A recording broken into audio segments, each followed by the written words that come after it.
gurasoak kontatzen zituzten gauza, ez da, behasen zuten, zertara etorri gian, ez da, gu gara batean gazte ginenean, jesuiten, edukazioa egin, eta neska bat, begiratu ezin egin, eta txorkati uste baden, jaktakatu mortara eta konfesatzea jungiar, eta bain denak libre, eta bazegoen alako usaitzen un zerbait, eta izukera jakin gozu, pasaberria zan handikan, eta ez dakit handikan antzegoen, edo ia Joana zan Treviño. Antzon handikan? Antzon, bai. Eta bazegoen alako egon ezin bat gurasoen artean.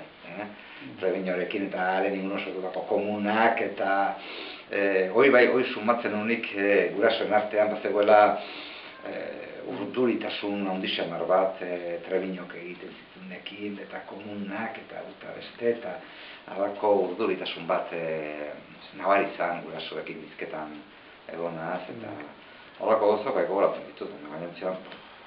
Eliz giro horren barrun edo esan? Bai, gurasoak denak ziren ere, esango denak egunetik egunea, baina bai denak ziren elizgizonak, ez, baina elizkoiak eta katoliko praktikantiak denak, eta oso elizakin lotura handia zeukatenak praktikakin, eta orduan nahiko urduri ikusten dituen Treviñoren planteamendukin, eta berak gazteri amara emango ote du, eta beste, eta hor ardura horiek sentitzen zian gurasoen artean behintzat.